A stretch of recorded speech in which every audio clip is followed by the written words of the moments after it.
Live, no intro because we're testing it so many times for you guys. We do appreciate the patience. Welcome to Masters Week. Again, apologize for the delays, but I think we're live. Let us know in the chat if you see us.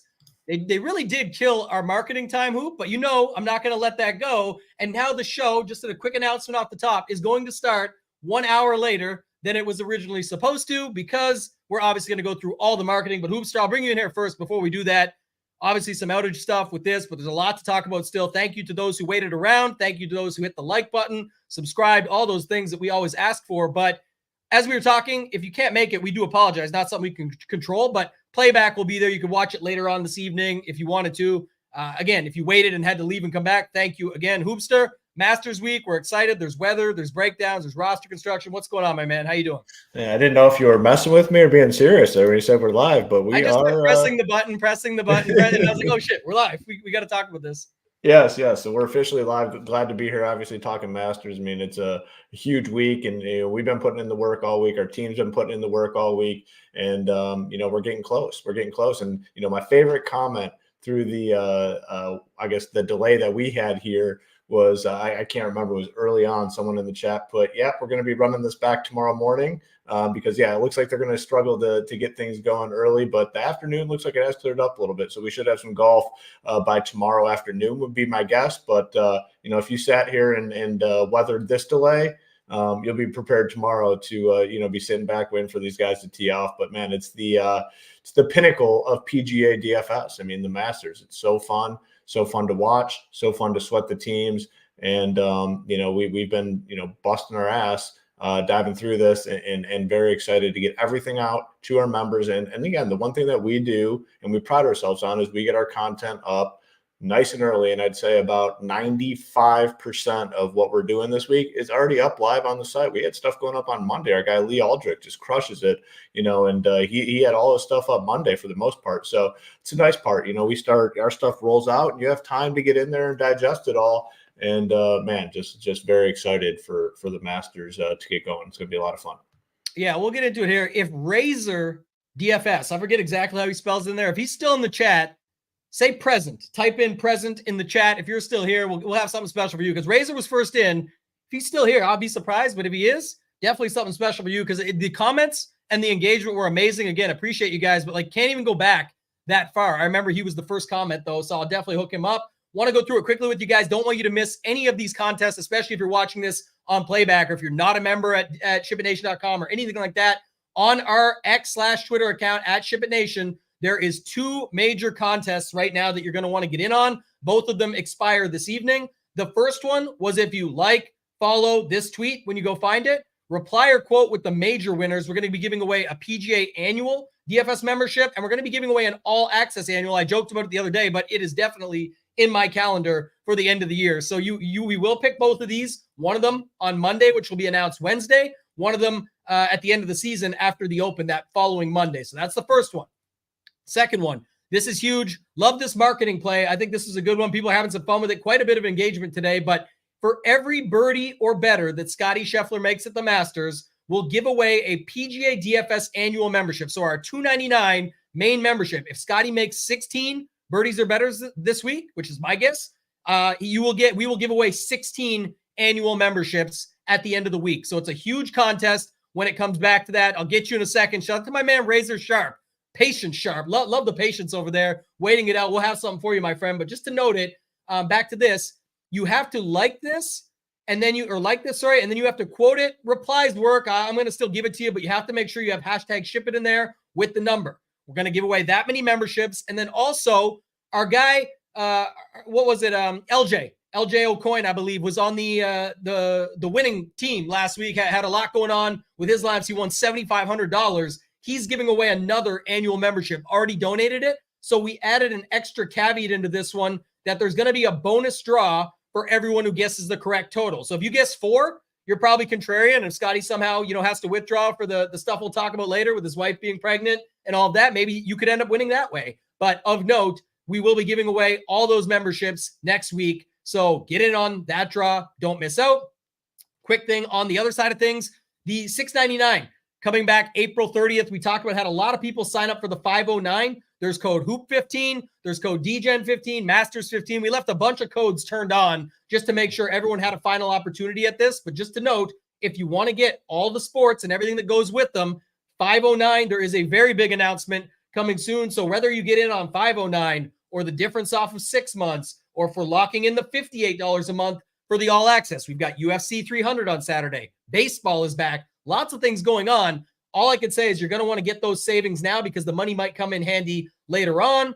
And then lastly, from my front hoop, and then I'll kick it to you before we do another couple mini announcements, is that the PGA only, this is the other way. If you don't care about the other stuff, I think it's going to be great. The UFC card, I'm extremely excited for this week. I've been back in the baseball streets myself, but locking in $33 a month or around $21 a month when you use those codes on the annual or the monthly gets you everything. And the biggest thing about it right now is RBC Heritage is a signature event next week coming up. Obviously, the Masters this week.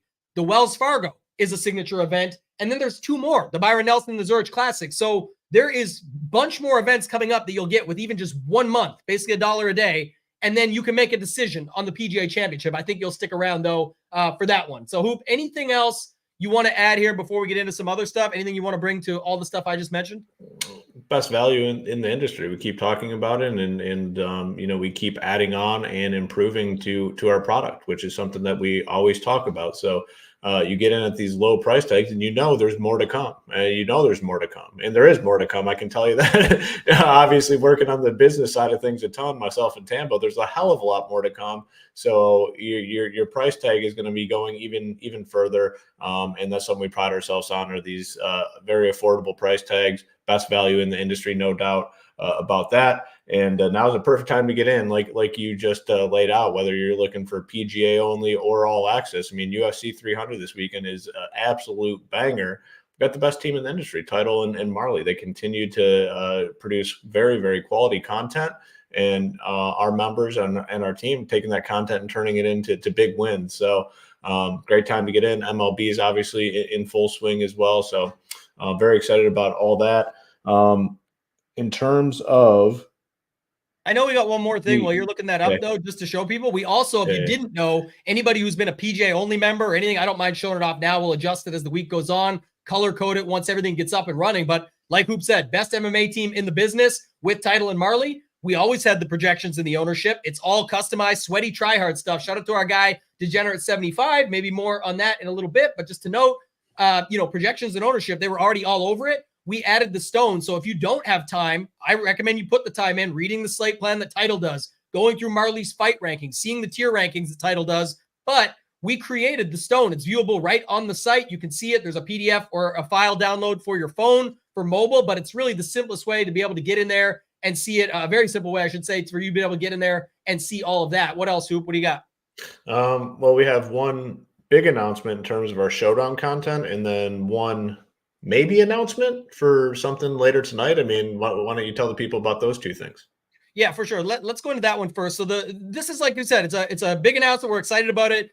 James is obviously out getting healthy, started his chemo yesterday. He posted on Monday. So we'll see, how things go there. He's going to talk to us and let us know if he's coming back with the stream going tonight. That's sort of the teaser effect. Maybe not. We'll see if there is going to be one, though. It would be on this channel. So just a soft touch there. Maybe we see something tonight. If you do, we'll be all over it, of course. But one of the things was the round 3 and round 4 showdown shows. Hoop and I have talked about this within our Discord for the last couple of weeks. We were in talks with James, sort of looking for a solution so that we could still bring you guys content for the round 3 and round 4 showdown to pair with all the content that we offer already, the projections, the ownership, the stone, the slate plan that we do up, and all of those things. And really excited for this. We found someone, we talk about it all the time. The P in SHIP for SHIPIT Nation stands for passion. We're looking for people that are passionate about this and what they do. Showdown, James is a prime example of that. You have to be that sweaty tryhard if you're going out and doing showdown content for round 2, round 3, round 4, all of that stuff. So really excited to announce, some will know him, some won't, but GS Luke DFS does content for Showdown. He's going to step in, help us out while the big guys out, get stuff done for Showdown content for round 3 and round 4. Hoop and I are still going to do round 2 so that you guys will have that. But GS Luke will be out. We'll be posting more on it in the Discord. He's going to have you guys covered for all of that. If you want to check it out now, you can go over to his channel, GS Luke DFS, almost 4,500 subscribers over there now. He's got his Masters video up if you want to get a little bit of what his flow looks like, but he's going to come in, help us out with that stuff just to be able to give you guys more free shows that you guys can have as far as the Showdown goes. Like Hoop said, though, we teased it already. If we do get the big guy out there tonight, awesome. But our sort of motto with him internally has been is if you can go.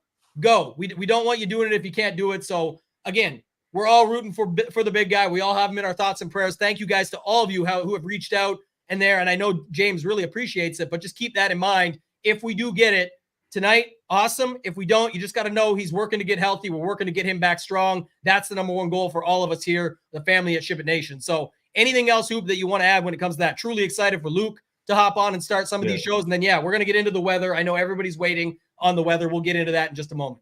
Yeah, so a lot of positive feedback already on the Luke deal, and we're very excited about it. We wanted to find a solution that fit our team well, and something that a person or a spot that we'd feel comfortable sending our members to, and not only our website members, but our YouTube members as well. Like, we want you guys to stick with us and follow where we're going. GS Luke fits exactly what we're doing. I mean, he is just a very good dude, very passionate about this. Like you said, that's one thing that we talk about a ton internally. When you do this stuff for a living, I mean, you have to be passionate about it, and he fits that passion. And he's a grinder, the sweaty, try hard mentality. So we're very excited to partner with him.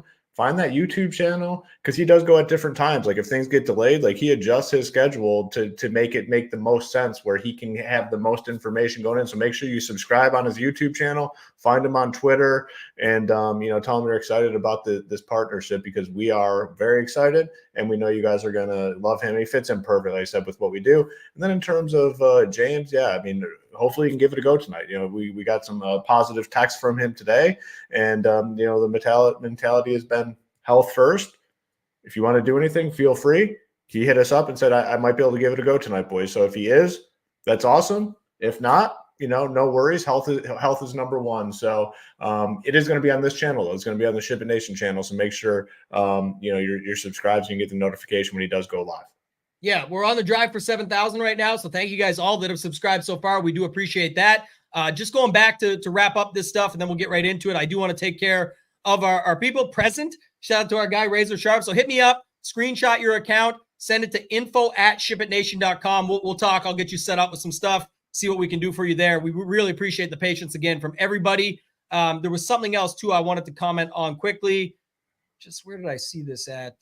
This one, Tyler Miller. Said joint for free last week. So we did that PGA free promotion. I thought that was a lot of fun. Got a lot of people that converted over and said they had a great week. This was awesome. Yeah, it did help that Akshay Bhatia was number one in the Course Fit rank. Said, I bet I'm outright. Safe to say I'm a paying subscriber now. Yeah, there's lots of good stuff. The Course Fit rankings are up, so you guys can go and check those out.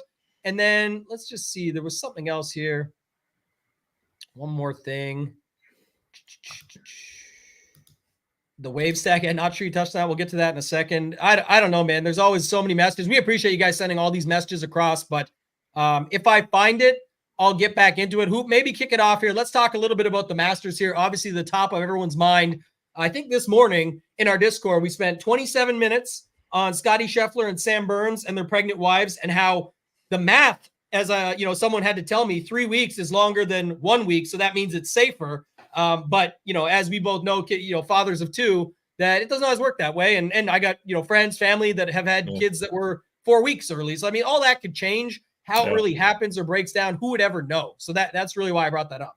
I was thinking about it today when I was at the gym. I was, obviously thinking a lot about the Masters, and I'm kind of surprised it's not more of a talking point, to be honest. Obviously, the Sam Burns thing, he's going to be low owned. Like, it's not really a factor for him. But the Scotty Scheffler, the highest owned guy on the slate, and he came out and just said, like, if his wife does go into labor, his ass is out, regardless of where he is in the tournament.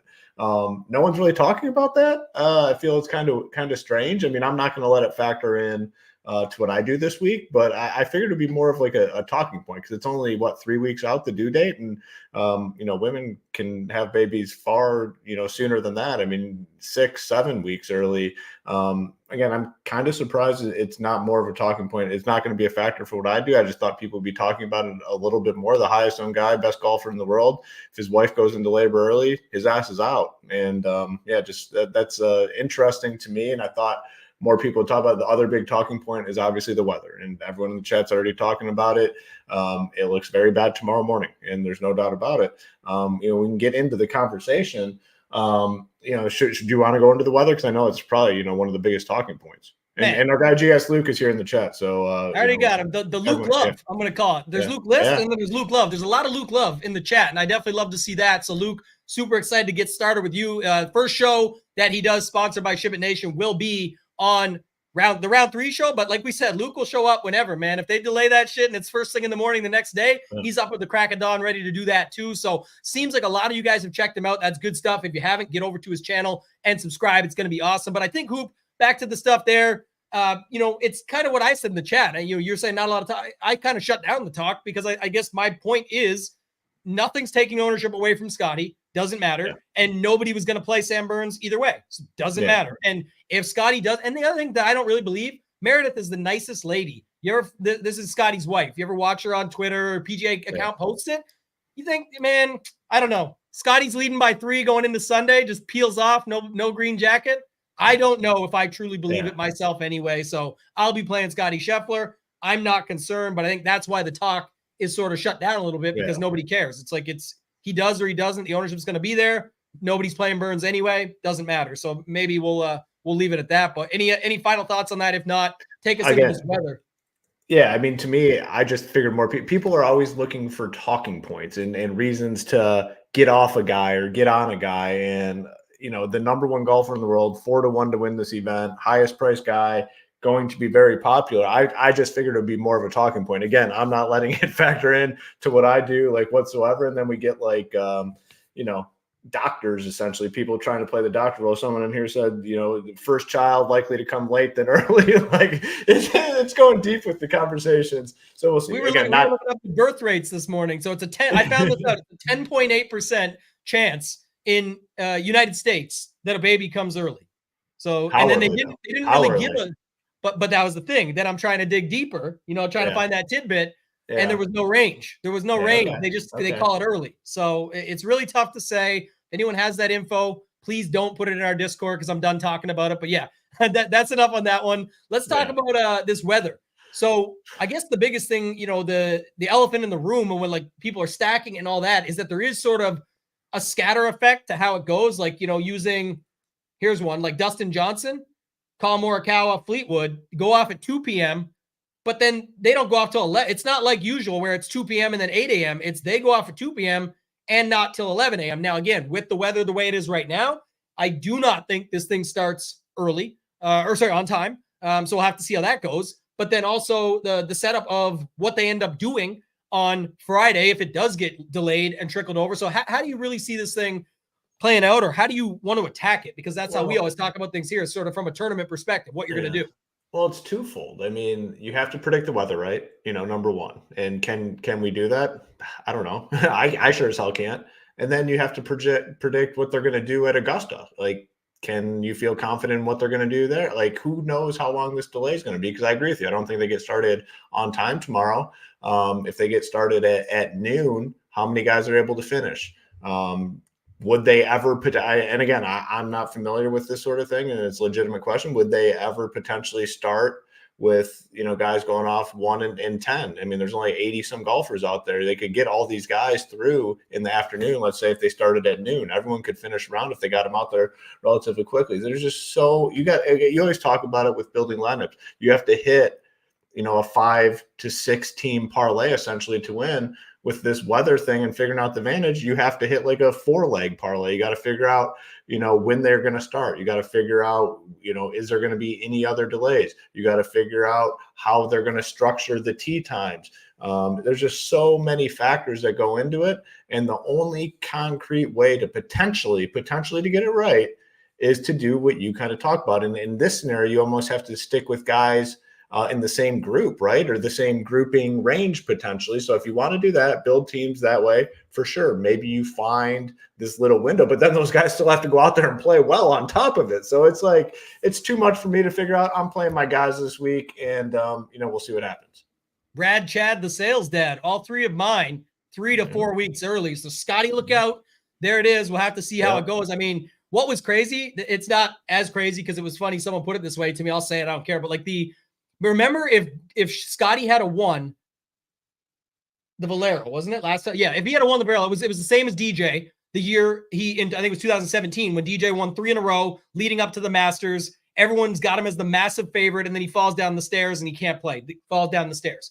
The funny thing is imagine if Scotty had won this situation, it could have been like he has to WD at the last minute for the baby or something after 3 wins. It would have been exactly a repeat of the Dustin Johnson thing. But that was the funny part. Someone said to me, like, well, it's not the Dustin Johnson thing exactly because he's not married to Paulina and he doesn't snort blow. And I said, yeah, it's probably a little bit different. He plays bridge and solitaire with his buddy Sam Burns and, reads the Bible and things like that. So he's definitely not doing that. But to your point, and I should joke with this one too. One last good one. Paul brought it up, said this. That might be the first time I've seen Cantlay's name all week for the Masters. He has not been talked about at all. So that's an interesting tidbit just for when we get to the tiers and going through it. But, I always talk about building in sets. This is almost I call it today building in pockets.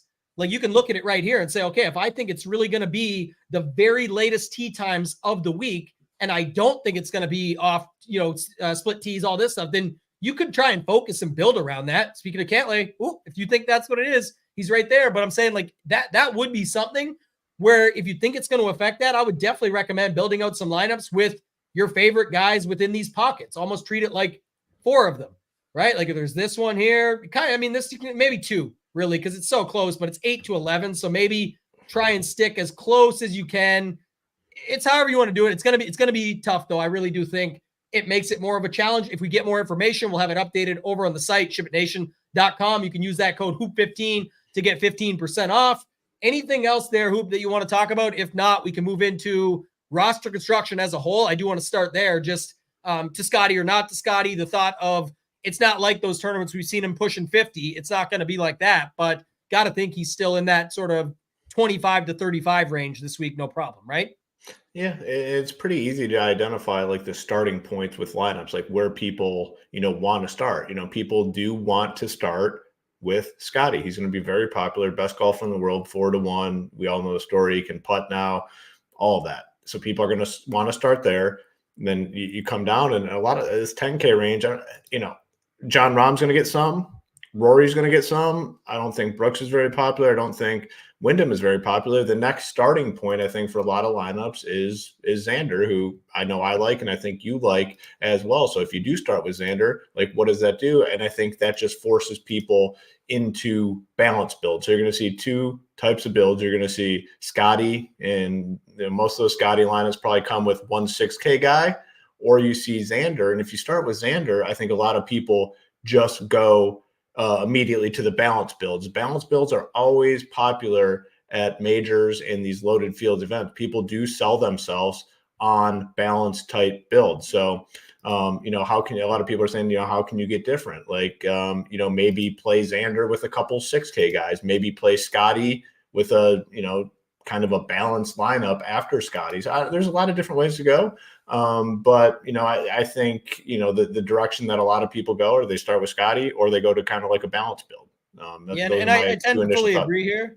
But like I said, it's all I was really trying to get across the point. Obviously, Scotty just had this full conversation yesterday. I think Kyle Porter tweeted it out there talking about, he talked about his faith and everything. Like, golf is just a thing for him. And that's true. He's just extremely gifted. He's an awesome human being. That's amazing. But it's all I was saying. It's like when people are doing these conversations, there's just many more variables to it that we continue to add into the mix. So for me, it was mostly an ignore and move on. If you wanted to play Burns, you were getting him at lower ownership anyway. If you want to play Scotty, his ownership's not getting moved by this baby news because everyone thinks 3 weeks means a guarantee that there's no way it happens. And someone else said the Lord's favorite golfer will not be done dirty by having to WD because of the birth of the child. He wouldn't do it. Well, yeah, probably you're right. And he's been playing very well. He's, very successful. He could probably put the green jacket on. Then the announcement comes, and then he gets to drive over there, perfect timing, and go off into the sunset. Hopefully the delivery doctor is a golf fan, and maybe he'll keep that bun in the oven a little bit longer. They have to have the medicine nowadays to kind of slow things down, and they definitely do. So I mean, maybe he'll be looking out for us a little bit there.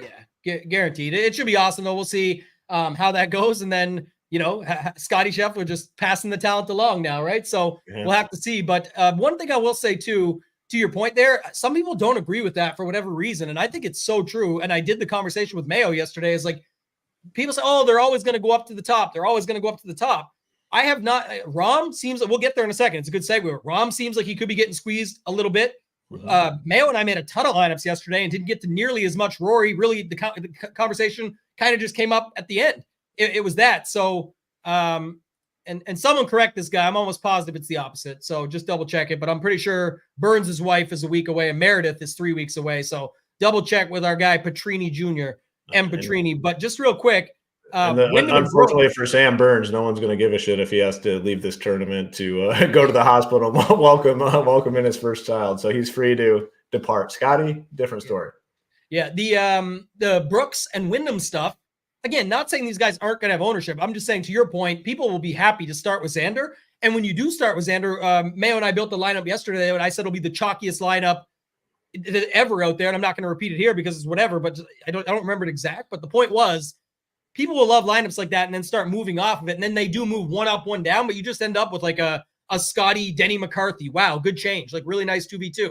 Could it work out? Yes. And my point is more not making fun of what the result is, more so saying you're not really that crazy or sneaky by swapping the lineup 2 spots and then landing everywhere else the same as everyone already did. So just thinking of it from that perspective, I do think the way that we talked about it with like a Xander is like maybe it's a 3 9K guy. If you're doing it, if you're going off the top and that, if you're going Scotty Xander start, which I love that start, I just think then you need to shift it down low. You can't just land on the same 4 7K guys that everybody has, or the Denny McCarthy and 3 7K guys, or whatever that looks like. If people start with Xander, they're going to try to avoid the 6K range, right? That's just naturally what's going to happen. You're starting at 9-9, and they're going to say, I want 5 other guys that are legitimate golfers that have a chance to win this thing. A lot of people view the 6K range not in that way. They don't view those guys. Like there's just something with that number, the starting with the 7 versus starting with the 6, where people think it's a massive, massive difference. Maybe it is some weeks, but that's how people are going to build their teams. They start Xander, they're going to take no risks in their lineup. That's why I'm saying if I'm starting Xander and you're someone that's hand building teams, I don't mind taking a chance, like you said, hit Xander and then 2 other 9K guys, because a lot of people aren't going to do that. They're going to hit Xander. They're going to go down to the probably low 7s, play a guy like Henley. And I just want to pull that up because I want to see what that kind of leaves you. If you go Xander and then you go down to a guy like Henley at 72, you're at 8,200. So you can hammer the 8K range, maybe another upper 7K guy. And then they have 6 guys they feel pretty comfortable with. Those are going to be very common builds if you start with a guy like Xander. Yes, and this one too, Xander Decky has to be like the chalkiest balanced start there is. Like, because it is based on the ownership. That's the one. That's definitely the start to the one Mayo and I built, and you almost get to land perfectly in the 7Ks that everybody loves. And I will say this too, just another note before we go into it is, remember we kept having this conversation, the 6s are the new 7s? Couple things on that. 1, the 5K range went away. 2, the price on Scotty Scheffler is not 13K. It's, I say only, this sounds insane to say, but only 12.1K. So there's that. And then they did add more 7K guys from 14 to 16 that we've seen in the past. It's back up to 21.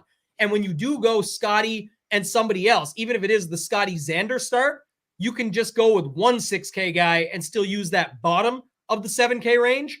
But I think it'll be more common that it's like a Scotty Hideki, and then you can really just land in those 7s. And even when people are like, oh, but I'm going to play Patrick Reed, and say, yes, I'm doing some of that too. But my point is, it's like, it's not that tricky of a roster construction. The clear-cut note and takeaway from the show that I did yesterday with Mayo in studio, did a little bit early this week, you can go check that out on the Mayo Media Network, was that 3 to 4 7K guys is the most common build. Wherever it goes after that, that's up to you. I'm saying, but if you were able to cap some lineups at 2 7K guys, there's lots of ways to go then, because you can go 2 guys in the 9K range with just 2 7s. So 2 9s, 2 8s, 2 7s. You can go 3 9s and drop it down from there. There's lots of different ways you can go. And even up top, you could go with Scotty and Xander, but fit 2 6K guys in and still be able to do different things that way. So that's my take, is that there's definitely ways to get different while still playing some of the chalk. And I guess that's one last thing, Hoop, and then we'll go to the upper conversation around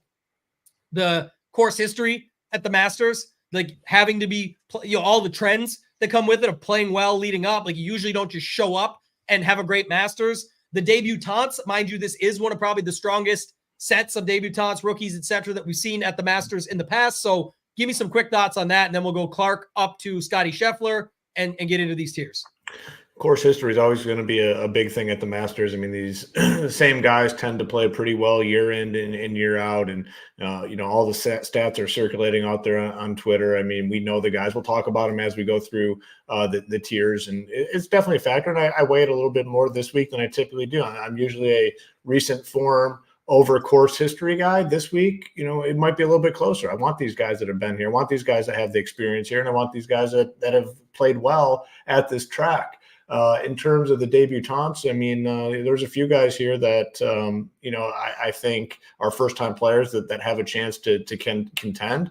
And again, that's another thing we'll talk about when we go through, but there's a lot of them. And I think they're more legitimate guys than we've seen in the past in terms of guys playing here for the first time and, what I think they're capable of doing. So we'll talk about all, but the course history thing is always going to be bigger at Augusta than basically any other course for me.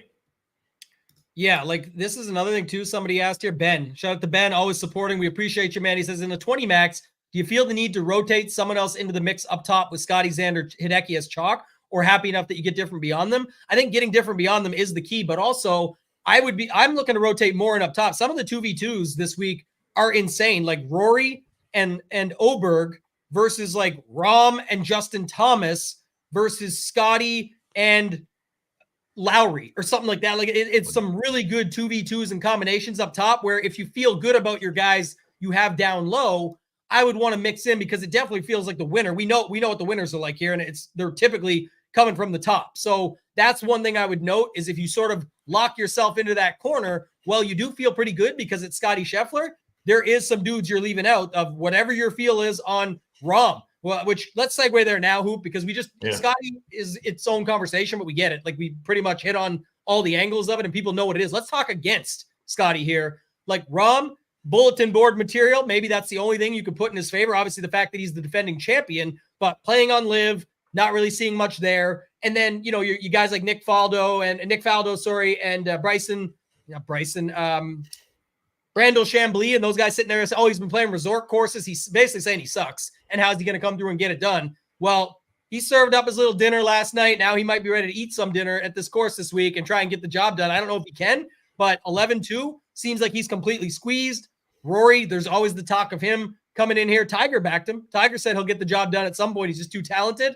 And then you got Brooks and Wyndham Clark just below that. So what's your thoughts on the non-Scotty 5-figure dudes? And do you have a keeper cut up top? Did I put one down for the 10? Yeah, I got one in the 10K. And we'll talk about him, when we get to him. But Scotty obviously is the class of, the field. 4-1. Just everything, just the ball striking, the tee to green, the around the. Just everything. He does it all, and now he can freaking putt. And he's going to be popular. There's no doubt about it. The one thing I have noticed, if you're playing him, I think you just got to take the stand on him. Like you just got to make sure you just get over. I just can't imagine. I just don't think you're doing it. And again, different opinions for all this stuff, but I think you got to get overweight on it. And if you're going to get overweight on Scotty, you have to be off some of these guys up top. Like where do you find your cuts up top? For me, Wyndham Clark at 10K, first time playing here. If he goes out here and beats me, then he's going to beat me. And I did do something I typically don't do with Wyndham. Like I looked it up, he's like 40-1. All right. So he's 10K on DraftKings. He's 40-1 in a lot of books, maybe higher in some spots. Just put a little bet on him. I put $100 on him. If he wins, I'm going to get $4,000 and I'm going to probably lose my ass off in DFS, get a little bit back. So that's one thing I did this week that I typically don't do. With Brooks, I think you're just either a Brooks person or you're not a Brooks person. It seems like the same people play him no matter where he's at, and the same people fade him no matter where he's at. I fade him no matter where he's at. And guess what? It's cost me money in the past. It's made me money in the past. I'm just not going to be on him this week, and I'm happy living with the results on that one. The Jon Rahm thing I think is very interesting. Seems like maybe a little regret, making the move over to the Live Tour. Does not seem thrilled with everything, but he's got to be super motivated. Like, he wants to come out and prove that, he obviously went to Live for the money. Okay. Not faulting anybody for making a life decision like that, but he was one of the best golfers in the world. He was probably number 2, Scotty, then him. He has everything in the world to prove this week. He's going to be highly, highly motivated. And I agree with you. I think he does get squeezed a little bit, so I'm in on him. And then the keeper cut guy is just Rory for me. I'm struggling because I want to have a lot of Scotty. I want to have some Rahm. that salary starts filling up very, very quick. And for me, if I do play Rory, it's probably going to be right around the field. Do I play Rory right around the field, or do I just go ahead and cut his ass and get more Scotty? That's kind of what I'm trying to decide in my lineups. I started to build a little bit prior to coming on the show. The thing with Rory, man, it's like if you fade his ass, he's going to come out on Sunday and he's going to get up to like 8th place. He'll probably be in like 25th. You guys can quote this because this is something I can definitely see come out. He's going to be in like 25th place going into Sunday. And he's going to shoot like 6 under or whatever it is, and he'll end up in like 8th place. And for me, that's probably just not enough because I think Scotty is going to be right there and potentially winning this thing. The numbers on Scotty in the sports books are crazy. He's like even money to finish in the top 5 this week. So it's like if you're going to go heavy on Rory or John Rahm, you got to really think that they're going to be in contention to win this thing come Sunday. So Rory's the keeper cut. Undecided at this point what I'm going to do with him. Yeah, I like the top 3, so I'll say that quick, and then I want to go into another quick thing. But the top 3 for me. I'm keeping Rory. It's probably what you said. It always is. But man, I just got to feel like one of these times, like Tiger said, he's just too talented, knows the course. He's working on all kinds of stuff, like go back and forth with other things. So I don't know. We'll have to see. But I don't see, right now at least, I don't see a ton of ownership going to those guys versus some of the others when you've got like the Xanders, the Thigalas, the Matsuyamas, the Lowrys, the Fitzpatricks, all these guys that I see getting heavy ownership. Like Rory will be in the mix up top there, but it's also if you're not going to go heavy on Koepka, Clark, the others, others in the 9K range too, you kind of get that opening up top to be able to fit them into some. And you could even start, I built some Rahm Rorys. I know this question, that's why I brought this up, and I do want to spend a second on this, is the Brooks Clark. Mayo got me to build these yesterday. I actually prefer the Rahm Rorys. That's just me, but double R's. But the Brooks and Clarks on our site, when you do sign up under Shop Education, we have a course over 9.5 hours across 4 sports we recorded. In this segment that I was going to talk about here, in this game theory leverage correlation under our PGA course, these are free for anybody that signs up. I do want to say this because I thought it was a good point that was brought up here. Hoop, how do you handle this? Because I'm the king of this. It's not who you play, it's how you play them. So I understand that once you go to a Brooks Clark lineup, you can get away with playing those 7K guys, no problem, that are chalk. But remember, to me too, that only, like, if you really believe those 4 dudes in the 7K guys are the guys, then yes, this is how you kind of have to do it. You're just trading the ownership down there for the ownership up top. But I think one of the biggest things for me is when I got Brooks or when I got Wyndham and I'm playing them and I'm saying in my lineup, what I'm telling the story of is that they're going to beat Scotty Scheffler this week and matter more in DFS. With that story told, that's chapter 1. Chapter 2, though, is I know the Scotty lineups are filled with that 7K chalk.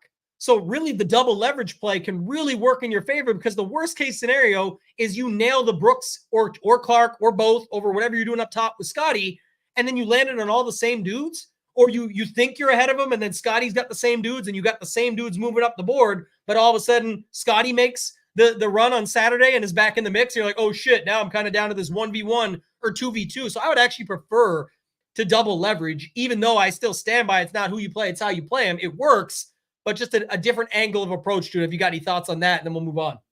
Yeah, I think it's a solid. And again, it's all relative. It depends how many lineups you're building to. I mean, if you're doing 150, like you can get more overweight on some of the 7K chalk. But if you're hand building or just building 3, I wouldn't go down there and jam every single chalk piece. Maybe play 2 of them, 2 of the popular guys, and 2 pivots, or 3 and 1 or something. But it definitely depends on how many lineups you are building. But you can get away with a lot more. You can be less cautious about those other 4 spots in general. But yeah, like you said, you can create the double leverage as well and get a super low owned team that has the potential to get to the top 2.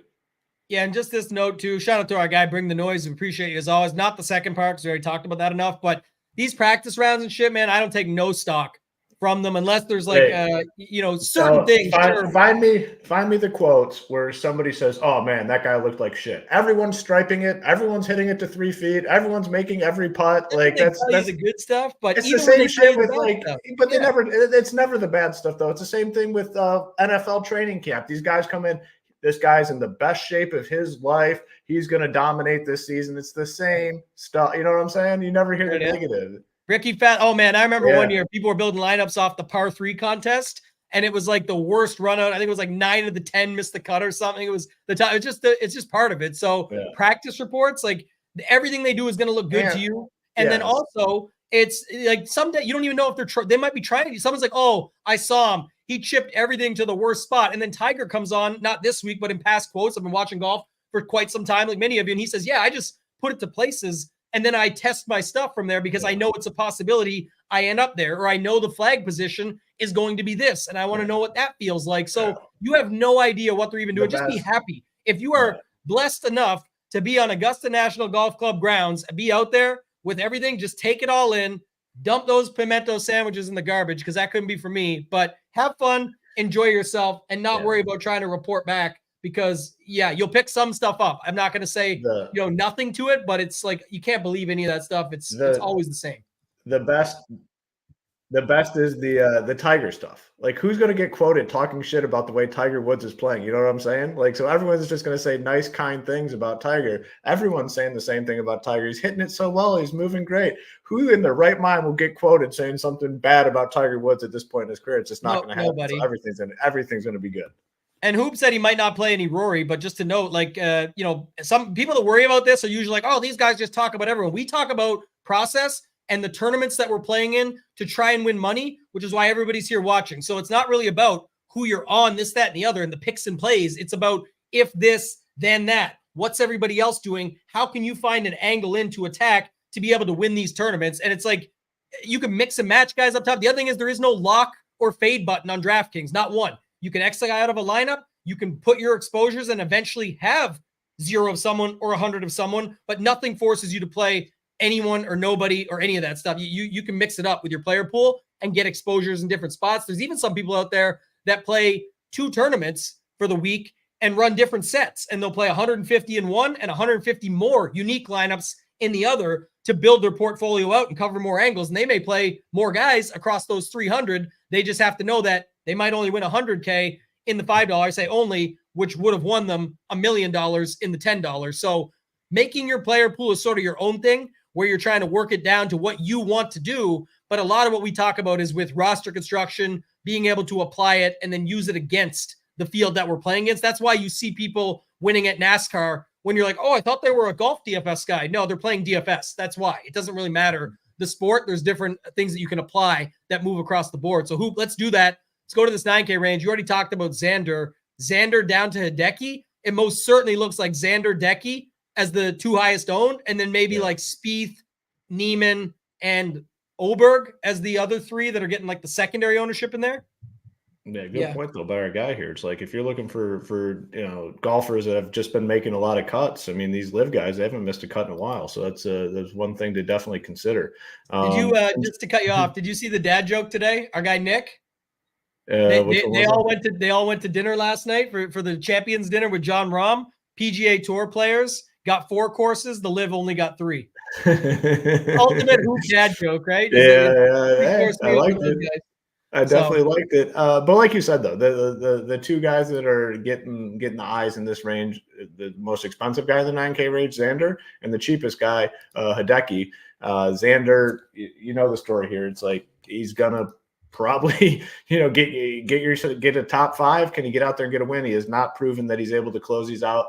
Something tells me that he is going to be in contention on Sunday. Is it a second place finish? I'd take that for sure. I'm going to have a lot of Xander. So if he finishes second, I'd take it. Will he finish third? I'd take that too. But something tells me he might just get the job done this year. Really like Xander. And then Hideki is probably the one guy. A lot of times for the Masters, we get a lot of guys that look underpriced. And, I will say I don't think we see a lot of that this week. But the one guy that definitely does look underpriced is Hideki when you consider the success he's had here and how well he's been playing lately. 7th, 6th, 12th, and then the win at the Genesis. He'll get a lot of ownership. So, you just need to be kind of careful. If you're pairing him with another popular guy, be careful what you're doing with the rest of your lineup. One note on that, too, this guy said it right away, and people are going to just say that. The Masters, I literally have a note in my phone year over year. It was the Cam Smith. One year was the exact same spot as Decky's in. People are like, you got to move off him. There's no way you can play that loser at that ownership, and he just dominates. It's like you can definitely do it. It's just you got to figure it out elsewhere. And then when Hoop says this thing about Xander, it's not quite like a business decision because you're a Xander fan. Like he's the chalky, Yeah. he can be in the Scotty lineup or he can be in the balance lineup. But usually when you have those takes, you're pretty good with them. So, Xander would be a guy that it does sound like you have as your pick, if you will. Yeah. But you like Xander for sure this week. Yeah, I really just something hit me Monday morning when I started digging into all this stuff. It's like Xander is going to go out there and win this event this week. If it's not Scotty, just running away with it, which is a possibility, I really think Xander could be the guy this week. So at 9-9, I think he's a great play. Hideki as well. And then I would say probably a lot of question marks in the middle. Everyone else in this range. I mean, I don't think you have to worry about ownership with anyone else in this range. We can start with Neiman. I know he's been playing phenomenally well. I just don't see how Neiman at 9,600 gets a ton of ownership. I do like him. I will be playing him this week, but I think he comes in lower owned than whatever the sites are showing this week. So if they're showing 15, I wouldn't be surprised if it comes in at like 10. If they're showing 12, I wouldn't be surprised if he gets all the way down to like 8 or something. I just can't see Neiman at 96 getting ownership. Hovland's played like shit all year, 9,500, very low ownership. Cantlay, 9,400, also playing like shit, should come in at low ownership. If you like Hovland or you like Cantlay this week and plan on playing a lot of them, you're immediately going to be different. No one wants to play those two guys. Jordan Spieth has now popped up with an injury. I mean, I think there's enough time here now where people kind of get off him a little bit. So his ownership should come down. 9,300, you know the story, loves this place. I guess he says he re-aggravated a wrist injury. Whatever, take that for whatever it's worth. I'm not adjusting what I'm doing with Spieth based on that, but I think that the field will. I agree with that. I think Neiman will come in under. I mean, it's a price when someone gets to a price tag that we typically don't see on a guy, the ownership is just naturally, it just has to be lower. So I agree. I think he does come in under 10. I do like him. Zalatoris, 9,200, strong option. Aubert, like we've been riding him. I'm not getting away from him. He's one of the guys that hasn't played here in the past that I am totally okay going with this week. His game should set up very, very well for this course. So I love Aubert at 91. So yeah, I don't know. It's a very cut and dry range in terms of where the ownership's going and the strong plays and whatnot. So yeah, do what you want with that. Who's the keeper cut in this one? Keeper cut. I think I'm playing him, but I wrote this down earlier. It's Spieth. I'm playing him, but so he's a keeper cut, but I'm keeping him if I have a vote. Yeah, I think that's the thing for me. So some of these guys, though, betting on talent, I think are still in play. Like Victor Hovland, someone just said his presser was a little scary. I never care about any of that. He's good or he's not. He's good or he's dead or alive, basically, when it comes to this. If your lineups go in the drain, I think he's still a good play based at 9,500. He's squeezed heavily between the Xander, Spieth, and then you've got like the other guys, the secondary ones. I also like Willie Zalatoris. So he's right there. He pops in some stuff for us. So I think he's going to be a guy I get on the action with. And then Oberg for sure is going to be in the mix as well. So I think there's, Xander's up top. We know it. It's how you use them. But back to the roster construction stuff.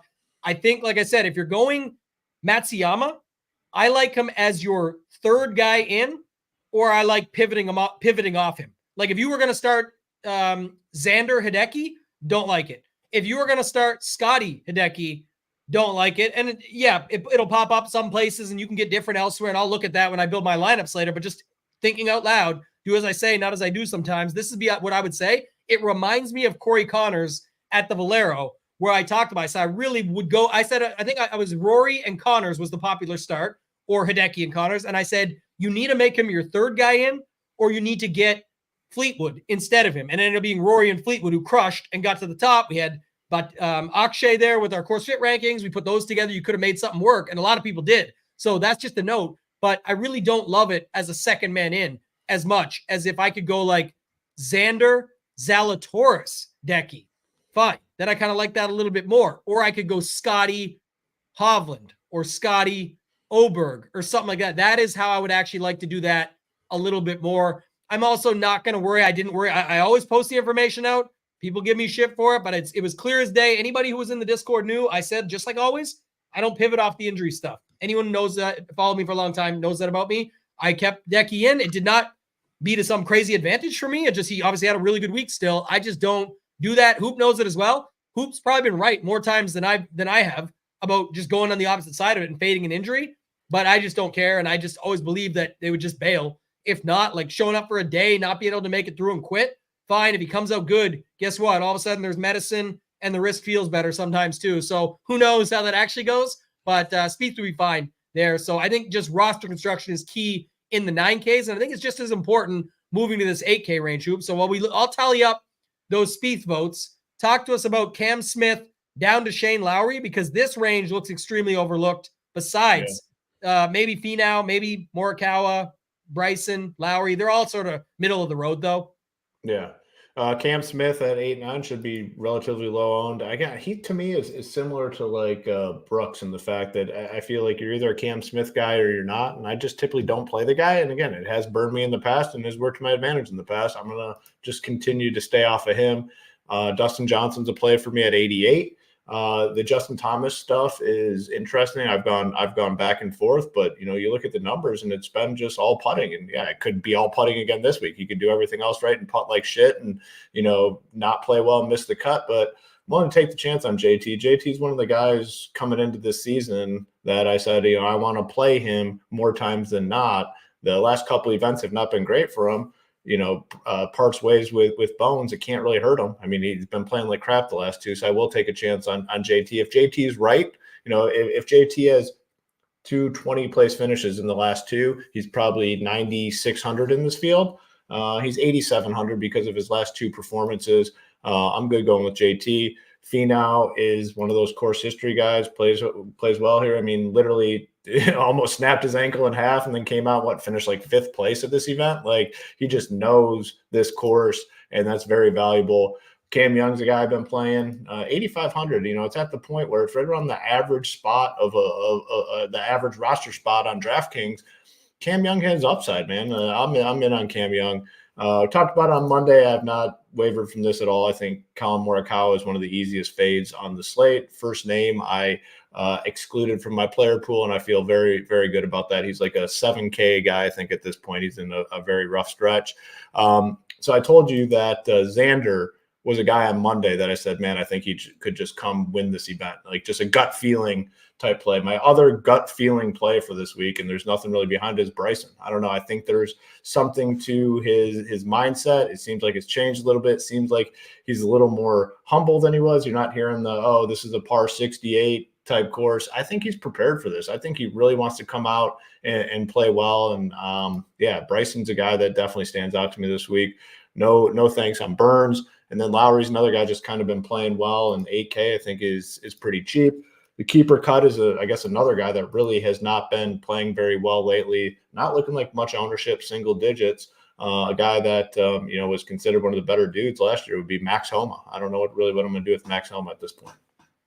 Okay, so Spieth ended up being the keep, just so you know. Okay, man, I was going to keep him either way, so that wasn't a fair one. You got that one. I think when you talk about this, like someone says, who's the one guy you need to have? You're soloing the Mega Millie.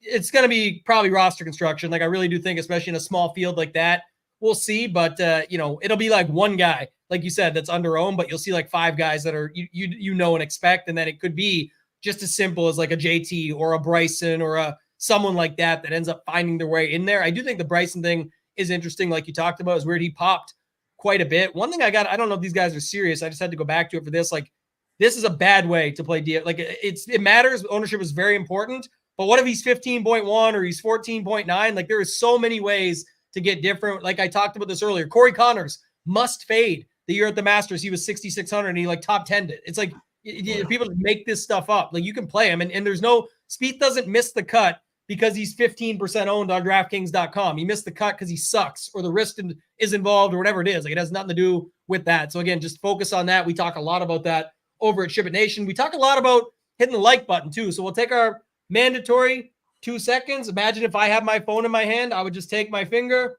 press the button, boom, I would be done. Almost 500 watching, just over 200 likes. So we got to do a better job with the likes.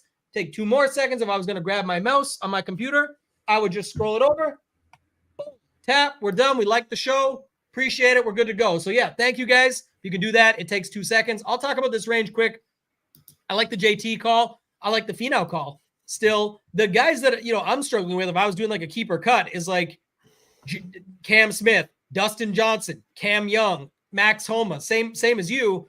And that is a way just to get different right there alone. So I do want to ask too, somebody had a good question here before we did the keeper cut. What's your thoughts on this? Back to our guy, Polish Prince, asking now about some roster construction stuff, which we appreciate. What is your thought on starting 4 8K guys? That's a lot. Don't love it at all, to be honest with you. I think you're just sacrificing way too much win upside. We talked about it on the show Monday, and I get it. You can get 5 guys, 6 guys that you really, really like, 6 names in there. But, man, you're fading so much. And, again, I mean, it depends what sort of contest you're in and whatnot, but just standard talking about, GPPs and winning GPPs, I just don't love that sort of build. If you want to do something like that in cash games, have at it. But in GPPs, man, I just don't think it's the right play.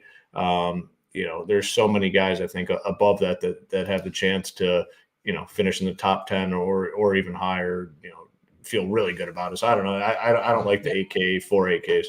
Yeah, I definitely don't like that at all. I think you can get to 3 at most, even 2. If you want to set that up, I actually don't have a problem. Because what you said, for example, this week, I don't like hard and fast rules. So I'm not saying you got to commit to it, but just in general, man, even if you really like, Finau, JT, Lowry, and Cam Smith, and you just feel solid about that, almost assuredly have to have the winner or get very lucky on your pick because you can only get one more guy above them. So you're going to have one of Scotty, Rahm, Rory, Brooks, Clark, Xander, Neiman, Hovland, Cantlay, Speed, Zal, Oberg, Matsuyama. That's pretty tricky. So, it's really going to need almost the perfect storm for that to work at a course that there is just a lot of, we talked about I'm not a big trends guy or a course history guy, but if you are going to have that stuff and talk about it, there's not really a bigger spot to go after it here. So not saying build off of those things, but in general, that knowing that it really gets tricky to try and put 4 8K guys, and you just don't need to. Like I said earlier, you can get different with Scotty lineups. Go Scotty and a couple 8K guys, and that's still a lot different than people going Scotty Xander, Scotty Hideki, all those types of builds. So I definitely think you can get some 8K guys in there, no problem. Just would be careful about how you're doing it. It's really tricky to get the other effect, especially with everything we know about this course and coming in and all that stuff. The guys above, pretty good golf. Yeah, one quick question. If you don't have it off the top of your head, it's not a big deal. But what's the course history like for Max Homa? If you don't have it, I'm sure someone else in the chat does. He play well here or shitty? Do you know it? Yeah, 43rd, 48, and 2 missed cuts. Most majors, by the way. Yeah. All right, we'll cut his ass. I looked like the chat. There's a lot of cuts. He's gone. He's gone. He's out of the play. Max is the pairing with Tiger too. More. Actually, you know what? That is a factor for me because people have played like shit playing along with Tiger recently. Look, who was it? JT, right? Playing great. Paired with Tiger was awful. Neiman played really good with him. Neiman played well with them. So, we'll see how it goes this week. But let's move on. Let's go to the 7K range. Like I said, 20 guys in here. You can sort of pick and choose your favorites, Hoop, and if people have questions on certain ones, throw them in there. But, realistically, it's going to come down to the roster construction. This is where 3 to 4 of these guys are definitely going to be in lineups. Like it just happened. You can already talk about it. Let me do it quick for you. Sibu, Russell Henley, who else? Corey Connors, Tommy Fleetwood, Sahith Theegala, Matt Fitzpatrick, at least those guys. And then you even have some secondary guys in here too. It's just too easy to land here with 3 or 4 of these guys. So give me your thoughts on this range overall. Yeah, I'm gonna go through every guy and give basically a 1 or 2 word response to each guy, maybe more. We'll see. But Fitzpatrick, it's going to be more because I already on Fitzpatrick. I don't want to say more than 1 or 2 words. But I talked about Hideki being probably one of the. You look at the pricing spectrum and you say this guy looks underpriced. I'd say Matthew Fitzpatrick could go into that category too. Been playing really well. I mean, whether you believe the thing with his driver and the 4 extra grams or whatever the hell the story is, if that's it, great. But he's been playing much better since that story came out. 7,900. Harman has ability to pop up in these bigger events. The lefty thing at Augusta, moderate interest. I really don't play day. Theegala is interesting because, man, he always gets more ownership. Why the hell did I say I was going to say 1 or 2 words about everyone in this range? Because it's just not going to work. But Theegala always gets more in ownership than anticipated. A lot of these sites have him way up there around 20%. I just cannot believe the fact that he's going to be that high owned. I like him this week. He's playing well. He had success here last year. He's a perfect guy for GPPs. He's starting to get more consistent. I'm interested in Theegala. I just hope the ownership isn't all that high. Sungjae, you know the story. I don't speak about Sungjae on the show. My guy Tambo handles that, the talking points for Sungjae, so I'm not even going to say anything. But the one thing I will say is I'm not playing him. Got Hatton, Fleetwood, Connors, 76, 75, 75. Like all three, definitely prefer Connors in that group. I really like Connors. No thanks to Tom Kim. Patrick Reed at 74. Always plays well here, and people don't like playing him. I do have some interest in Patrick Reed. Min Woo's the other guy, kind of he dropped a weight on his finger or something. That doesn't sound all that fun. Yeah. Someone said it earlier too. Like, it's like you don't want to play injured guys if they've also been playing bad too, right? Like yeah. He's got the combo packs. I don't know. Easy fade there. I haven't played Ricky in forever. I don't play Justin Rose. Henley, I think, is definitely got to consider. Had a good finish here last year. Is playing well. 7,200 is a good price tag. Batia at 72, maybe that question mark next. Why does he have the Q next to him? Was a shoulder thing or something? Remember, he did the fist bump after the birdie putt to force the play. Maybe I can't remember if it was when he won or to force the playoff, but yeah, it was to force the playoff because he had to deal with it on the playoff hole, of course. That was what it was from. Yeah, I mean, same talking point with him that we've had the last couple events that he's in. Like, when he makes the cut, he has a good finish, and we said it on the show last week. And look what happened. He made the cut and won the freaking event. Like, he just doesn't make the cut and have poor finishes. I'm going to continue to ride him. Like, we've been playing a lot of them. See no reason to get off. Adam Scott should get some looks down here. 7,100. Siwoo, you kind of already mentioned. I think Steven Yeager's a little bit interesting. Has played well. And then all the 7K guys I don't have much interest in. Nick Taylor, definitely no Phil. And then not a ton of interest in Harris English either. Yeah, so one guy, I mean, this range is really just going to come down to what I talked about earlier with that, but I like this guy's call. It wasn't my one guy, but I just saw it pop up, so I was going to bring it there. Like, there is some, like, what's there seen Henley and Scott? I personally don't see a lot. I get it. I like Henley too, but Henley is definitely going to have more ownership than him, and Scott is squeezed between Henley and Siwoo Kim. Yes, you can get low-owned plays like Steven Yeager. Yeager bombs just won.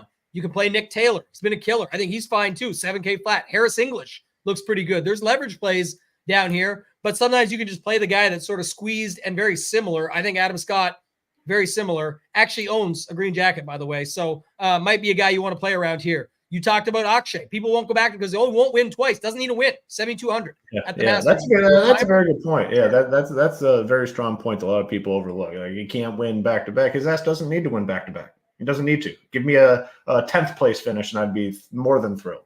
Yeah.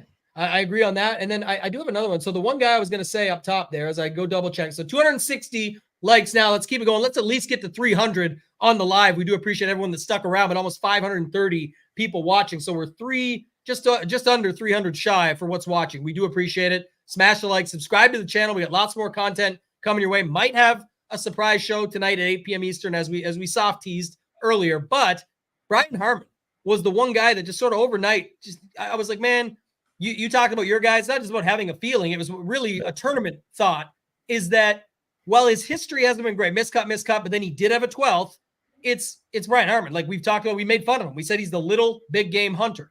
He won the Open last year. No way he could do that. Then he goes out and does that. So 25th, miscut, 2nd and 12th incoming here in some very strong fields. So when you go back and look here, what was the 12th and the 2nd were at the same tournaments, the API and the Players, that had Scotty and Wyndham finish 1-2. Now, he ain't Scotty and Wyndham, but he got the same amount of majors as the setup last year. And then you got right now him here squeezed at 7,800 between Fitzpatrick and Theegala. So really, I think he's a fine play still. I think he's a good leverage play. You know the risk you're taking with Sungjae and Hatton versus the safety of Fleetwood and Connors. So I like your Reed call right there. I like Rose. I like some of these old heads. You used to build Masters lineups with Rose, Adam Scott, Sergio, and Patrick Reed, or whoever was Hideki, whatever. Just get all the ball strikers in there and let it ride. It's the Masters. We've seen guys make runs quite a bit. So I definitely think you could do that as well. Shout out to our guy, NYG fan. It's been a minute. Always good to hear from you. Says, sup, Tambo and Hoop. Unfortunately, I'm on a conference call, so have you on mute. So whether I talk like that or talk for real, you won't know. But I'll catch up later. Question once you get into the 6K range on Taylor Moore talk versus Griot at the same price. We'll get there for sure. Always want to help you out anytime you have questions. So anything else in this 7K range you want to talk about, Hoop? There's definitely ways to get different, But as I talked about earlier on, 2 to 3, if you have lineups with 2 or 3 7K guys, you're probably much different than the lineups that have 3 and 4, especially if you're going up on top and stacking them in with the Hidekis, the Xanders, the Scotties, etc. Any other thoughts on the 7K range? Yeah, the one, just I guess it's a question for you. You think Adam Scott is going to be substantially lower than like Siwoo Kim? Maybe not substantially, but I could see like, but there's going to be there'll be a gap 10 versus 10 to 15, and you're picking up. It's not really about the 3 or 4 points, or maybe more in the higher stakes, smaller dollar stuff, as much as just like I don't understand why it's so one way on that of like it's everyone talking about the other two and not him. That to me I've noticed it too. I mean, I've noticed a lot of people are more interested in Siwoo than Adam Scott, but Adam Scott is one of those guys that people just generally like playing. So I wouldn't be surprised if it comes in closer. Maybe. Not that it's a huge difference maker, but I think it's an interesting talking point because Scott is it's a click for people. People see the Adam Scott name, they're going to say, "Oh my gosh, he's 7,100. I'm just naturally in. I don't really care."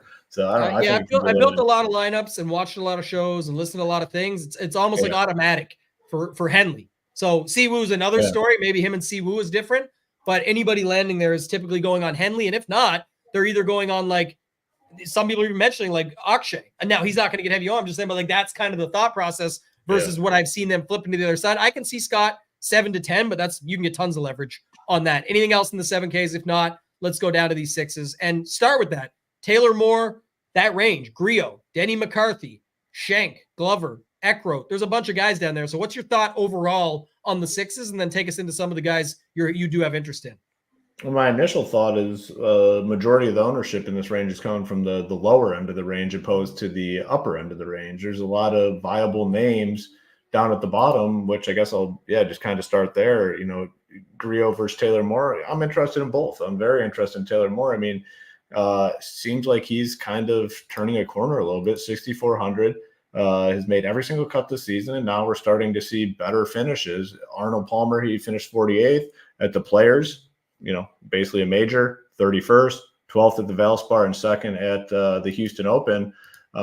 Think he's a great play down there. And I will play Griot, and Griot will have less ownership, but I'm interested in Griot. I'm going to go even down lower. The most popular play down here is going to be Denny McCarthy, 6,200, made that charge last week, finished second place, lost in the playoff. Like, people are going to be very interested in Denny McCarthy. I think he sucks up a lot of the ownership down here. And a lot of people, when they build lineups, they only want one 6K guy. They don't want two. So I could see Denny just taken away from a lot of these guys. And I think there's a lot of other options. Am I playing Denny McCarthy this week? Yes, definitely am. But I'm embracing more aggressive lineups. I'm more okay with stars and scrubs this week in my lineups. I'm okay playing multiple 6K guys in the center. That's, I think, one rule that a lot of people will just naturally set. Hey, I only want one 6K guy per lineup. Yeah, maybe that works out. That's fine. But for me this week, I'm fine playing multiple of these guys because, I don't know, I look at some of these guys and I really think they could be 7K golfers. Like, I just don't see much of a difference between them and the guys in the 7K. So who are some of the other names? Adam Schenk at 62, I think, is a great tournament pivot off of Denny McCarthy at the exact same price tag. When you open it up a little bit more and look at beyond just last week when McCarthy finished second, Adam Schenk has been a better golfer than Denny McCarthy, and he's going to come in at a fraction of the ownership. Lucas Glover, 63, continues to play well. Austin Eckroat had the win, 6,300, and he's made a ton of cuts in a row. Taylor Moore, I like I mentioned. So there's 4 guys right there around Denny McCarthy. I think Denny McCarthy has a chance to hit, I don't know, maybe in the high stakes stuff, I'd say is 15%. You think that's a little too aggressive, like in high stakes contests? No, I think that's definitely possible. Yeah, I think a lot of people just go to Denny. In the lower stakes stuff will be a little more condensed, but he's just going to suck up a lot down here. And I just feel really comfortable with those 4 other guys that I mentioned. So in on him, coming up a little bit more. I'm fine with Griot. Been playing a lot of Griot. Another guy that he's made every cut. I mean, Griot, every single cut, made the cut at the Players, didn't have a good finish, but Griot, very interested in him. I think Adam Hadwin is a play here at 6.6K. Just a guy, another one of those guys that he's had some high-end finishes this year. 4th at the Genesis, which was a pretty loaded field, and then 5th at the Valspar. So, and 6th at the American Express. So 3 T6 or better finishes this year. Like I like Adam Hadwin when the game's on. He's good to go. JT Poston, I think, is I typically like JT Poston. Last 3 results have not been great, but he's played here in the past, and I'm good with him. Sergio at 68. He probably gets maybe a little bit of steam. He had that second place finish in the Live Miami event. If people see that, I think they kind of bump him up a little bit. Chris Kirk, and then I've been playing a lot of Pavon, and I'm going to stay with him. Cooled off a little bit. He was on like a extreme heater. No one wants to play him now. I'll be playing him. And obviously, like I said, my boy Kirky. So I think there's viable guys down here. I'm okay with playing multiple 6K guys. I know it's a rule that a lot of people like to set, but we're only talking about 80 golfers in this field. I don't know, 10 to 12 of them are guys that probably have no chance of doing anything this week. So we're kind of talking about a 70-man field. I'm good with playing multiple 6K guys. I think if you block that out, you're really limiting your lineups this week. So I'm cool with a lot of these guys in the 6K range. Yeah, a lot of this conversation in the chat, just some of it like this, like I don't care. Like that's awesome, and that's why people like Henley. But like what he did in 2017 and 19, or like Adam Scott 3 years ago didn't gain on a pro. 3 years ago I didn't have my son. Like lots of things are different 3 years ago. Like things change over time. It's just talking points. We're watching content. That's why it's so important that we lean this content into actually talking about playing DFS and not what everybody else does in all the other stuff. It's talking points. We'll bring them up. We'll mention them. But the angle of that is a little bit different. I like this recent forum conversation much more, even though we know the course history is sticky and all that. I guess what I would say is Denny McCarthy. If it's Denny Chalk McCarthy, Denny sounds like Donkey Chalk McCarthy would definitely be a thing. I'm not saying you got to go away from him, but just to note, like, I think it's just the betting odds, right? Like he's like 100 to 1. Everybody else is like 300 to 1. Denny, 2nd, 35th, 48th, and miscut. He had nothing to lose on Sunday. He was basically coming in the top 5 unless he completely blew up, but why not go for broke and try and fire at everything? It worked. He ended up getting himself into a playoff, and then it didn't work, and he lost. That's golf. But like, I don't understand. Like Schenk, 5th, 33rd, 19th.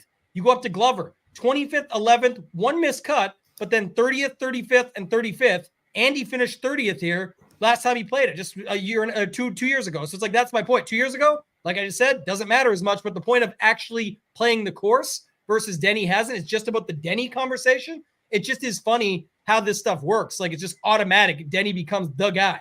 And it's, how will that be the case? Benny Ann was a late ad at 6,700 in the price point. He's like 120 to 1 in some places before his last couple missed cuts. Had some really good finishes and good results. You mentioned JT Poston.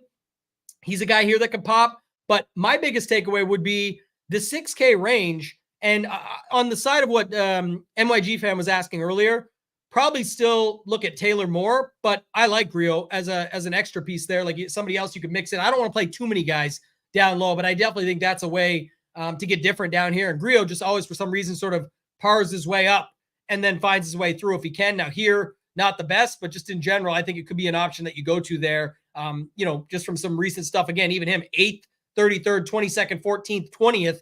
That's this year's results with a 54th mixed in. I mean, the guy's still been pretty good. So I care a little bit more about that stuff, especially down with these guys. I want them playing well coming in. Someone did note something. Again, I don't believe in this stuff fully, but talking about Lee Hodges being a little bit fired up coming into the week. So I threw a little bit of him into the mix. But other than that, my biggest takeaway was your first point here, Hoop, is that people just, like I already heard, I had multiple DMs today of people saying, if I'm capping my 6K guys at one guy, how many total should I have in my pool? And I'm not about the question as much as the rule they're setting. Right out of the gate, you're setting only one 6K guy. There's definitely ways to play multiple 6K guys this week, and it gets you different from that 3 to 4 7K guy roster construction for the most part. So that could be the difference where your 8K guys, 2 8K guys like we talked about earlier, or 1 8K guy that's a leverage piece that not many people are on, gets into your lineup, and that ends up being the difference maker, especially in something like the $10 Millie Maker with 475,000 people in it or whatever it might be, Hoop. So anything else that you want to talk about? I don't see any other major questions. Some Nick Dunlap I saw mentioned. EVR, our guy Rin must be in here. What about EVR? Did you have him? No, I'm passing on EVR. I can't kudos to our guy Rin. He's been riding him all season, and I mean he rides him every week. So he's in with the good, in with the bad. It just never works out for me. So I'm gonna pass this week on EVR. Just does not work out for me. Yeah, I think I it's don't going to think there's a lot of comments about Bryson being 5%. Like, he's not going to be owned. I think he is higher though than 5%. My guess would probably be closer to like 10, 11, 12. People are going to be excited to play some of these live guys. I do think that is the case. But still like Bryson. Yeah. Want to say thank you. Obviously went a little bit longer, but it's a Masters show. We had a lot to go through. Really quickly, just want to remind you guys of the contest. Don't want you to miss out. If you go to our X/Twitter account at SHIPIT Nation, the majors contest for a chance at a $299 annual membership for PGA only and a chance at a $699 all access annual membership. If you go to this contest, it is pinned right now. This one's been hot. This is the big one. Every birdie or better that Scotty Scheffler makes for the Masters, we are going to give away a $299 PGA DFS only membership. So if he makes 20 birdies, we're giving away 20 annual memberships. It's going to be awesome. So hopefully that happens. A lot of good winners out there. You do have to quote it with hashtag SHIPIT and make sure that you put the number that you guess that he makes, because that's the additional contest. There's a bonus draw for all those who guess the correct total. If there's 20 people that guess 16 and he makes 16, it's a 1 in 20 chance for that one, but they'll already be giving away 16. So 17 total. If you haven't yet signed up, now's the time. We talked about it. UFC 300 is this weekend. If you play multiple sports, it's definitely the best value, right? We've talked about it enough times, but just if you go over to the PGA only, someone asked us, well, what if I only want 2 sports? The code HOOP15 gets you it, or Masters 15 or DGen 15, whatever you want. It locks in $33. If you are paying $33 for this and playing 2 sports, you would be at $66 for any other sport you choose. MLB only is the same. When NFL, all these other ones come out, you'd be paying $66. If you just want the monthly to lock in right now and get the Masters, get the 2 signature events, get the UFC 300 and the other MMA events, get all the MLB that's back, the NBA stuff leading into the playoffs, the NHL stuff, NASCAR every single week included at SHIPIT Nation. So you get it. This will be $58 and it would be locked in. So one thing I will say is I would encourage you. We've been teasing it long enough. We gave some of the mini teasers today. Shout out to our guy GS Luke, DFS, who's going to be on starting round 3 and round 4. We're starting a partnership with him. But just to note, the 509 for all of the sports will go away at the end of the month. So keep that in mind. If you're wanting to get in, the savings will come in handy. We'll continue to say that. I think that's it, Hoop. Anything else I missed or anything else you want to mention before we get out of here? Yeah, looking forward to a big week. All our content, like I said, 95% done up on the site. And, we'll be in the Discord answering any questions. Obviously, fingers crossed, our guy James can go tonight for the emergency stream. It's going to be right here on this channel. So make sure you're subscribed to the channel. GS Luke for round 3, round 4. We'll be back tomorrow talking round 2. Hopefully the weather cooperates with all that, because it could be a little funky for the round 2 content. And then UFC 300 this weekend is massive. Our MMA team, Title, Marley, have been kicking ass all season long with phenomenal content for UFC 300. That's why the all access is really a no-brainer. All this comes included, and it is the lowest all-in price in the industry, the best value by far. That's why when people come and sign up at SHIPIT Nation, they don't leave. They stay with us because they realize the value. Want to welcome you over at shipitnation.com. Come on over. Let's go. Yeah, people are trickling out, but I will say it. I said it on the Mayo show yesterday. I think it's funny because you watch these free shows, and we keep all, like, one of our things that we take pride is we want our free show to talk about the roster construction, actually winning these tournaments, to show you how much value there is just on the free side. Imagine when you get over to the paid side. I get that. But like, I think some people do it backwards. They try and watch the free shows. They don't truly pick up everything we're putting down. Like when we're talking ranges and rules and setting all stuff, like it's a lot to take in. You are actually better off to spend the $1 a day, whatever it is, go to SHIPIT Nation, get in, even if it's PGA only, get into the Discord, take the education course, start learning the glossary, the names, the stuff we're talking about. Then when you watch these free shows, there'll be so much more that you can use and apply to be able to use it to help benefit yourself. There's a lot of people in our Discord channels that, including myself and Hoop, that have made plenty of costly mistakes along the way. And so it can end up paying for itself if you can sort of jump over some of those situational items where you're like, oh, I used to do this, now I learned this. We have very experienced players in our Discord that are still hitting me up, texting me, calling me, or we're chatting in the chat saying, I thought this, but thanks for showing me that tip. Now I learned this. It's like, that's kind of the key. If you're actually looking to get better at DFS, The key is to get involved with a site that's actually walking the walk, talking the talk, doing both, where we're doing the education courses to make sure you're up to date. And then you can take the education, walk it right into the Discord and be able to say, hey, I didn't quite understand this, or I didn't know what that was. And then just do some price, just like anything else you buy. You buy a new car, new truck, you buy anything, a house, you're going to test the market and see what the prices are. Shop our price around against the market. You're going to see very quickly that when ours drops to 509 for all 8 major sports here with everything that's included, it is almost $500 to $600 for one sport at most of these other sites. And you don't have to get it for the annual. If you can't afford that, just lock in the monthly for $58. It's less than $2 a day. That's going to do it for this one, guys. For Hoop, for myself, ToeTagginTambo, let's ship it.